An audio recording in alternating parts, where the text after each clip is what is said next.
Olá, Mogi Guaçu! Sejam todos muitíssimo bem-vindos à primeira edição do Portas Abertas Guaçu Agora. Portas Abertas Guaçu Agora é um programa que começa hoje em grande estilo, com uma convidada muito importante para falar de um assunto que eu acho que está na boca e na preocupação de todos os guaçuanos e também do pessoal da região, né? Mas o Guaçu Agora, a gente trata dos assuntos principais de Mogi Guaçu e o Portas Abertas é o nosso meio de conversar com você de uma maneira muito dinâmica, muito especial, muito íntima, sempre trazendo um convidado que vai tratar de um assunto muito importante, falando um pouco da nossa cidade, seja esclarecendo a população ou às vezes trazendo ao conhecimento dessa cidade maravilhosa e dessa população tão batalhadora, um assunto que às vezes é importante, está passando desapercebido no dia a dia de todos os guaçuanos. E nessa primeira edição do Portas Abertas Guaçu Agora, a nossa convidada é a secretária municipal de saúde, Kelly Cristina Camilotti Cavalheiro. Kelly, primeiramente, muito obrigado por aceitar o nosso convite. Seja bem-vinda à redação do Guaçu Agora.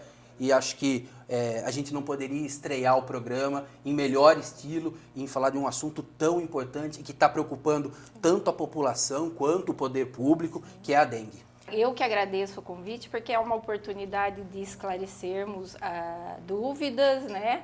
E também de expor a realidade do momento que nós vivemos. Não é um momento que somente o Mogi Guaçu vive, isso é regional, aliás, estadual, é estadual, Estado de São Paulo. É Brasil, isso está acontecendo no Brasil, mas nós temos uma situação que nos gera um pouquinho mais de preocupação. Sim, perfeito. O Kelly, assim, lógico que sem falar em números, porque os números são dinâmicos, são atualizados diariamente, né? A plataforma do Estado, né, que faz essa divulgação, é sempre bom deixar bem claro, né? Essa divulgação não é do município, o município oferece as informações, mas quem torna elas públicas hoje é a plataforma do governo do Estado. Isso. Mas assim, como a gente pode classificar hoje o cenário guaçuano para dengue? E quais os parâmetros a Secretaria de Saúde vem tendo para chegar à definição dessa situação? Hoje, a situação do município é classificada como endemia, né? Nós, inclusive, temos o decreto de emergência, datado, acho que do dia 28 de fevereiro, decretamos emergência em saúde, né? Então, a situação do município hoje, ela é endêmica. Números, a gente, como você mesmo falou, são dinâmicos, né? E essas notificações, só para esclarecer, a Secretaria recebe de todas as hospitais, farmácias, tudo que faz um teste. Todos os estabelecimentos de saúde. Isso. Todos esses estabelecimentos que fazem um teste de dengue e esse teste é positivo, automaticamente é notificado a vigilância do município. Uhum. Essas notificações, a vigilância, ela insere no Estado, no site do governo. Então, nós estamos vindo, desde final do ano passado para cá, estamos tendo um aumento desses casos. E aí, o que aconteceu? Nós nos concentramos em dar mais amparo na vigilância para que nós possamos fazer todas essas notificações o máximo possível em tempo real. Uhum.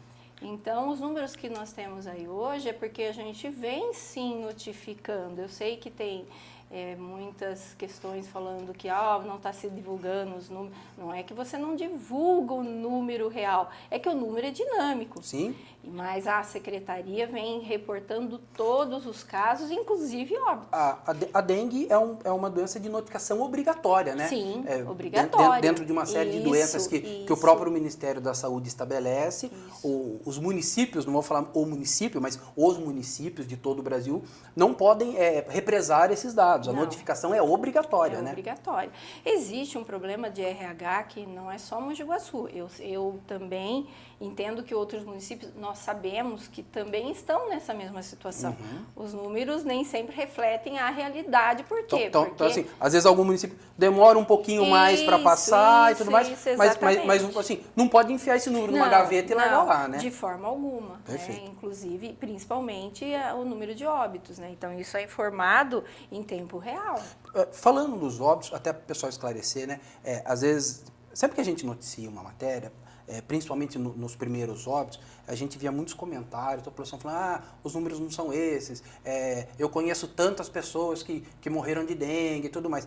Mas há um intervalo entre realmente, infelizmente, o óbito ocorrer e a notificação vir, que é o período em que o Instituto Adolfo Lutz faz o exame, né? E a divulgação, por isso que a gente sempre trata óbitos confirmados, porque houve a confirmação laboratorial. Exatamente. E eu acredito que com a demanda que está tendo em todo o estado, esse intervalo entre chegar a amostra e o resultado acontecer está ficando mais espaçado. Exatamente. Nesse caso aí, quando existe notificação de óbito, imediatamente ela já é encaminhada para o Adolfo Lutz e é inserido no sistema do estado. Só que daí acontece realmente aquilo que você falou.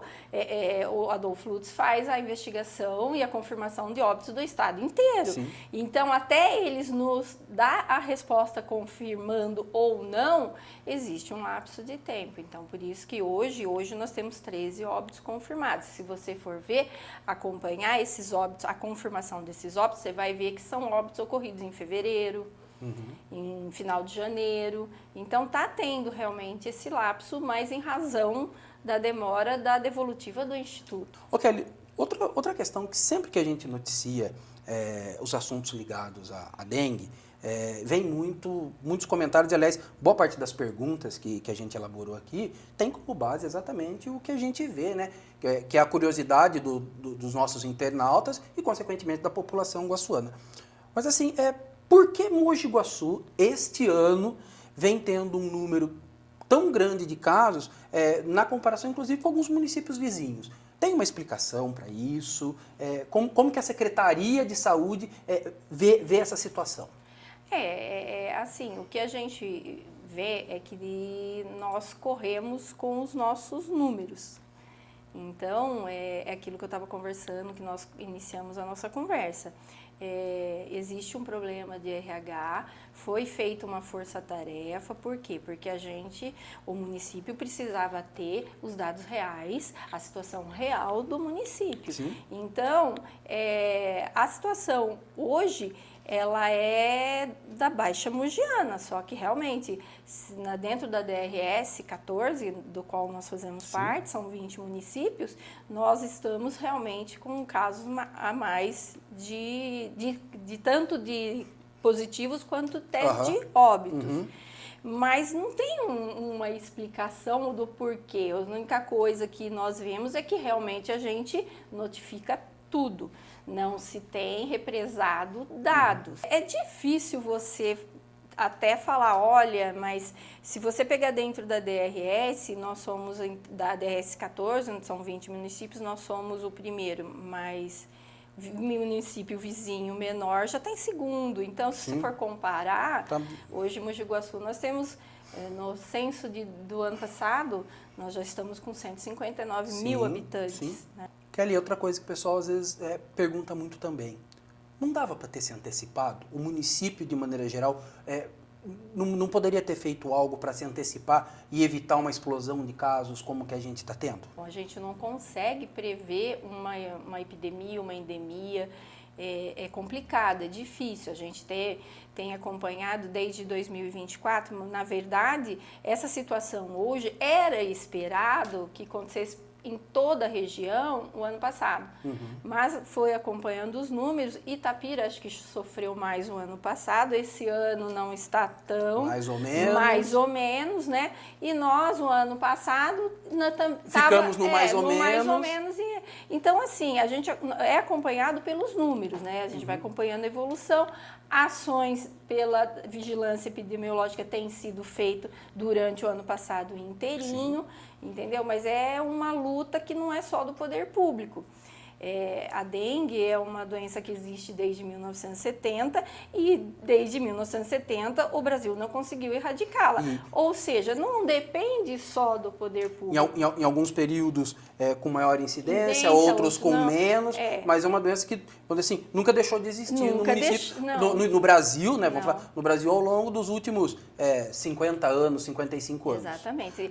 A última, acho que, epidemia assim, de dengue forte aqui em Mogi Guaçu foi em 2015, mas os números hoje são maiores. Só que assim, nós temos dengue do tipo 1, 2 e 3. E agora esse 3, que o próprio Estado já confirmou, já né? Confirmou que está circulando. Que é o sorotipo de maior circulação. Isso. Então, mudou um pouco o cenário de 10 anos atrás. Então, existe essa piora do quadro, até em números que nós estamos vivendo, em razão de tudo isso também. Ainda falando do cenário local, a gente pode dizer que o pior momento já passou, a gente ainda está dentro dessa onda de crescimento. Dá para estimar até quando essa onda ela ainda deve seguir crescendo, enfim? Olha, existe a previsão, que sempre foi falado, que o pico seria final de fevereiro, início de março, né? Existe uma sutil percepção nas portas de que realmente está diminuindo, principalmente nas portas de emergência, nos UPAs, no HM, no pronto-socorro do HM.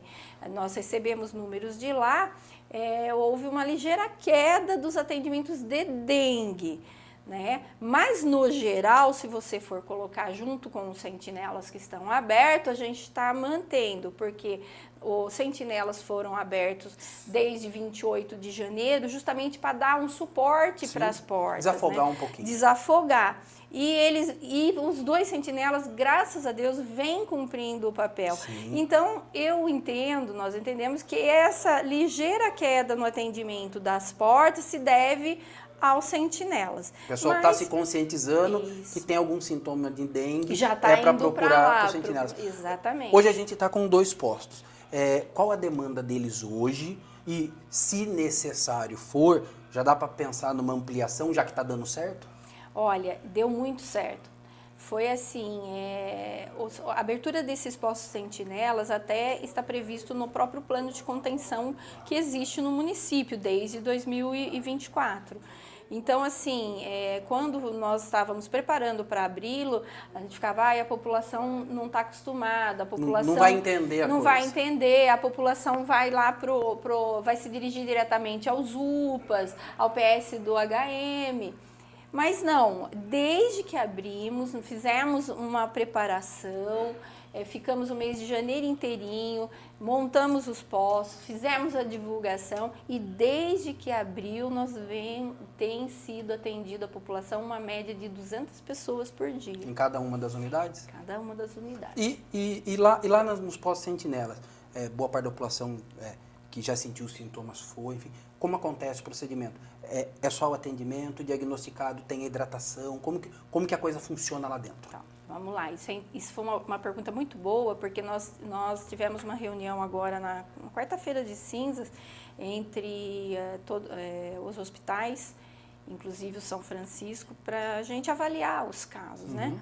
E os sentinelas funcionam da seguinte forma, a pessoa chega lá, ela é atendida, ela passa por uma triagem e logo em seguida por uma classificação. O que é a classificação? É o estado da pessoa, se ela está muito debilitada, então aí você classifica ela em A, B, C.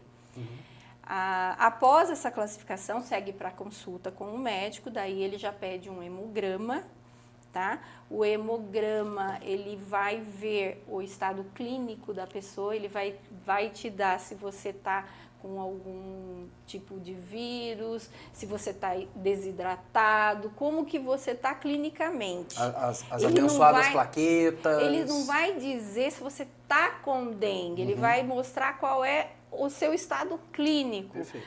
Com esse exame, daí, e dependendo das sintomas que a pessoa apresenta, o médico já faz a hidratação, que é a hidratação endovenosa. Sim.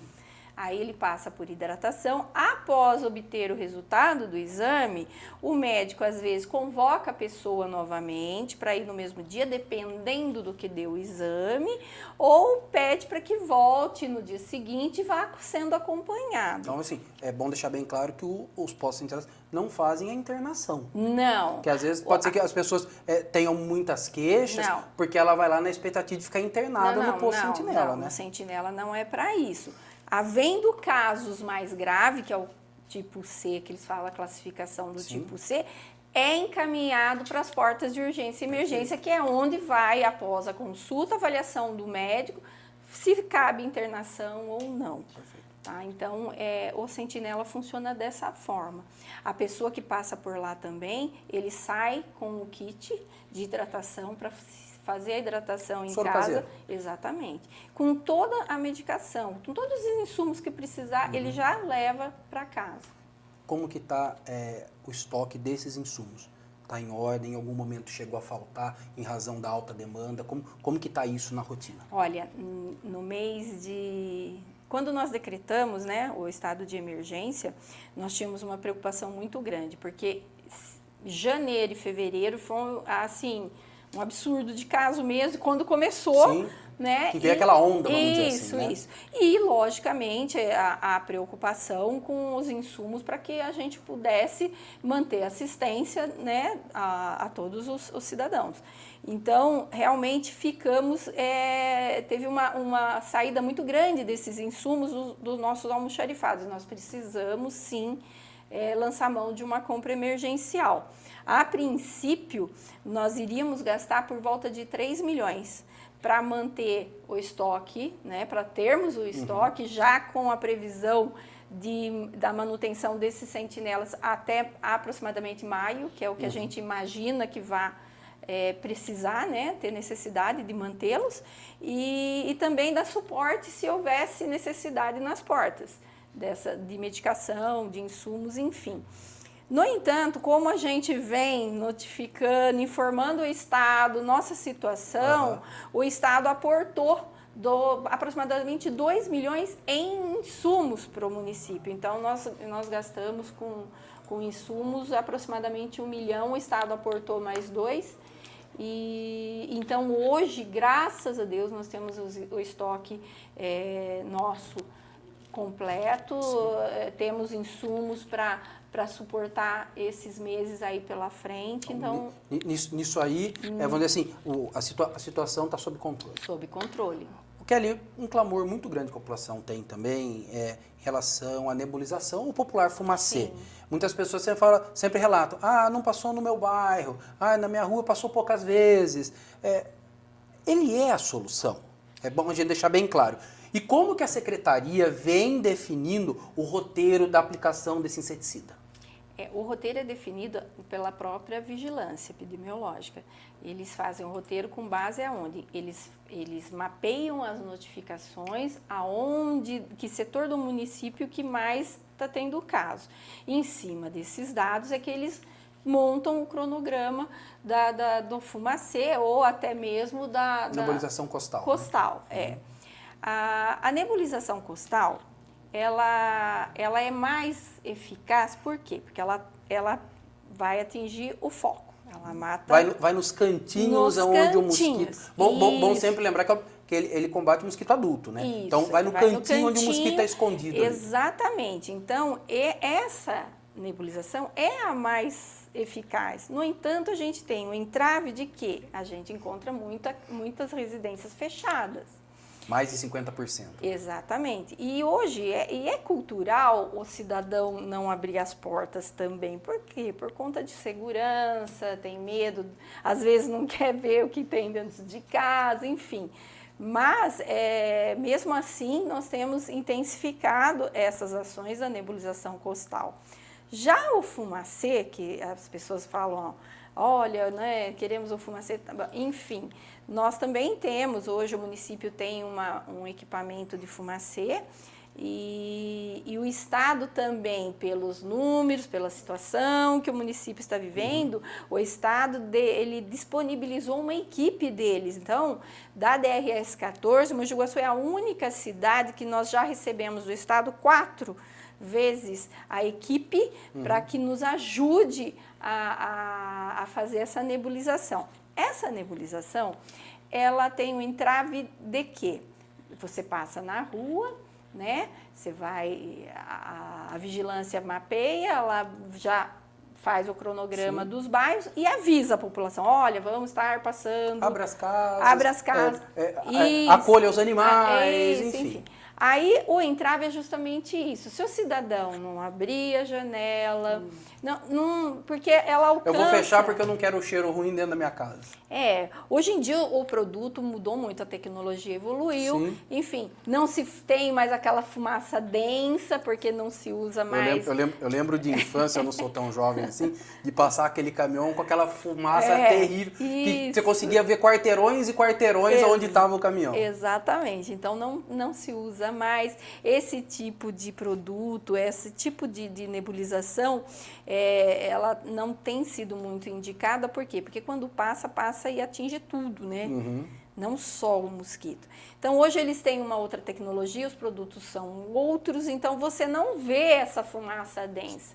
Mas quando é feita a nebulização veicular, o que acontece? A fumaça ela atinge até 30 metros. Né? Então, você pede para o cidadão, abra janelas, levante colchas de cama, prendam cortinas. Deixa aquele spray entrar. Exatamente. Mas nem sempre consegue, né? E aí esse é um entrave da nebulização veicular. E também você tem que, para ter uma maior eficácia, você tem que fazer o mesmo quarteirão pelo menos 3 vezes. 3 vezes. O que é mais efetivo quando a gente fala em combate ao Aedes? Vamos falar combate à dengue, porque se não tiver o Aedes, não tem a dengue. Para combater o Aedes aegypti, quais ações são as mais efetivas? É simples, o cidadão se conscientizar e verificar a sua própria casa. Porque às vezes escapa, né, as nossas vistas alguma coisa, alguma plantinha que está com o pratinho ali com água. Ninguém melhor do que o morador para saber aonde tem. Vasilha de água de cachorro. Às vezes fica lá um restinho de água e fica dias. O banheiro do fundo de casa. O banheiro, que às vezes não é muito utilizado, fica a água lá, fica aberta. Caixas d'água abertas, calhas que ajuntam. Uma garrafinha que está jogada no quintal. Garrafa, vasilhame que fica às vezes copinho amassado, que ficou... A latinha ficou aquela curvinha. Você vê que, o mosquito é oportunista. Exatamente. Às vezes jardins que tem esses coqueiros, essas palmeiras, e cai as folhas e vira aquilo lá, chove, a água empoça ali. Então, são detalhes que eu acho que a população, se ela conseguir fazer essa verificação dentro de casa, porque isso daí, nós tivemos uma reunião até com a Secretaria de Estado de Saúde em fevereiro. Logo em fevereiro, o secretário de Estado reuniu todos os secretários municipais, o governador também falou, e é o que o governador fala, é uma luta que não é só do poder público. Então, a maioria dos casos a dengue começa dentro de casa, quer dizer, o mosquitinho está lá. Reflete um pouco a realidade disso que o Estado, por exemplo, fala que 70%, 75% dos focos estão dentro das residências. Sim, é isso mesmo. É bem isso. Isso é verídico, isso é fato. E, de maneira geral, a gente pode dizer que a população tem colaborado, não tem colaborado tanto? Como que está hoje? A gente vai falar assim, praticamente 3 meses vivendo essa situação. Melhorou essa colaboração? Como que está isso hoje, Kelly? A questão de você poder entrar dentro dos imóveis, fazer a vistoria, a nebulização costal, ainda a gente tem alguns entraves. Talvez não seja porque a pessoa não queira abrir a casa, talvez seja porque não existe, a pessoa não está ali naquele momento, tá? Então, nós temos feito algumas algumas ações em finais de semana, justamente para que a gente possa pegar a população dentro de casa. O poder público dá o jeitinho de se adequar à realidade da população. Mas ainda existe aqueles que não querem, não abrem a porta. Você deixa uma notificação, a equipe deixa a notificação lá na casa, olha, vamos voltar aqui, tal data, mas você volta lá e nada. Kelly, não dá pra gente afirmar isso, mas pela vivência e pela experiência. A maior parte dessas casas onde o acesso não é permitido, porque a pessoa não deixa mesmo, é onde estão os maiores focos. Geralmente. A pessoa meio que sabe que não está legal, não está em ordem, e ela não deixa o agente entrar? Geralmente. Às vezes são quintais sujos, piscinas.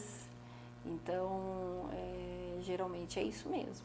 Como que está a questão, a gente até falou sobre isso antes da gente começar a entrevista, a questão das denúncias. Está aumentando, a população está denunciando.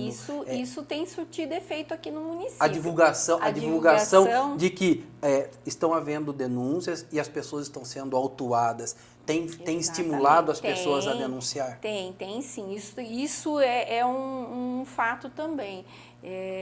Como as pessoas estão vendo que o poder público está se mobilizando, ou seja, recebemos a denúncia, a secretaria vai lá, de serviços municipais, vai lá, faz a notificação, não limpou, é autuado. Então, as pessoas estão se encorajando e denunciando, principalmente descarte irregular de lixo, né? Porque a Secretaria de Serviços Municipais, o secretário Fábio, tem feito um serviço desde janeiro incansável na cidade. Isso é louvável. O trabalho que o Fabinho tem realizado toda a equipe da secretaria. O Fabinho é só o personagem principal ali, mas a gente sabe tem todo um pessoal dentro da secretaria. Todos os funcionários dele ali têm se desdobrado. E você vê até o funcionário indignado, falar, olha, a gente limpou aqui semana passada, olha como que tá. Então, assim, é louvável mesmo esse trabalho, é um trabalho incansável deles, mas você se depara com essas situações ainda. Kelly, para a gente encerrar esse nosso bate-papo, dá para projetar quanto de recursos financeiros já foram canalizados para as ações de enfrentamento e tratamento dos pacientes com dengue na cidade esse ano? Olha, de recurso próprio, mais ou menos, eu tenho uma cifra de 1 milhão que já foi injetado em insumos. Fora o que eu gasto com RH. Ou seja, eu tenho a equipe médica, enfermagem, eu tenho toda a equipe trabalhando. Os sentinelas vêm trabalhando de segunda a segunda, das 7 às 19, todos os dias. Então, o custo desse RH eu tenho também. A questão do combustível do veículo, que é usado na nebulização. E isso eu estou falando de saúde, mas a secretaria também tiveram seus custos, né? O SSM, a secretaria do Fabinho, teve o seu custo, o SAAMA do Benito também, tem pessoal na rua, tudo isso é computado, né? Nesse custo, nesse gasto. Que às vezes é um valor que vai se ver só lá na frente. Só lá na frente, porque você paga a hora trabalhada, né, desses funcionários, desses servidores, né? Perfeito. Kelly, alguma última consideração, alguma orientação importante para a população guaçuana? Olha, eu peço que a população se atente aos sinais, aos sintomas, procure os postos, procure os sentinelas, serão atendidos, serão consultados, haverá a prescrição médica, não deixe para a última hora achando que vai melhorar no dia seguinte, se hidrate, as pessoas têm que se hidratar muito, porque é hidratação.